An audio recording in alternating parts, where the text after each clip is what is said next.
Here's how to fix Android Hotspot keeps disconnecting. Now, if you're trying to connect from your Android phone to another hotspot or vice versa, you want to broadcast your hotspot and it disconnects from another device, I'll show you how to fix both. But first, hit the subscribe button down below. It really helps me out. Thanks, guys. Now, the first thing we'll do is get into your settings. So let's swipe up from here and tap on your gear or settings icon. The first place we'll go in is manage your hotspot. So let's tap on connections at the very top. And then we'll scroll down and you're going to tap on mobile hotspot and tethering. Of course, you want to make sure this is turned on. And if you're having issues with it, you could always toggle it off and toggle it back on and see if that helps to fix it.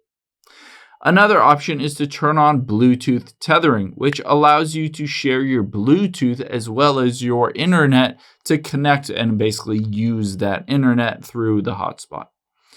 You can also tap on mobile hotspot here.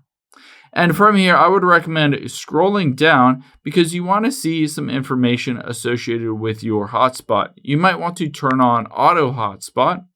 And then in addition to that, we can always go back out of here and go to Bluetooth tethering and make sure that is connected. And it says that a device is connected right there. Now, after we've done that, let's just go back out of here. If you're still having issues with that mobile hotspot, the next thing I would recommend doing is tapping on SIM Manager. And if you have a physical SIM card, I would recommend taking it out and putting it back in. But most people have eSIMs, and it's easy to toggle it off. And then just wait a few seconds, maybe 20 seconds, and turn it back on. The reason for this is because your phone, your Android phone, uses its mobile connections to the mobile towers and basically sell data to power that mobile hotspot.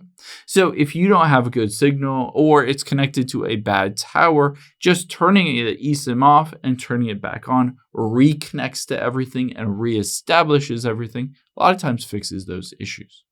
I hope this helps. If it did, hit the like button down below. Leave a comment if you have any questions. Thanks, guys.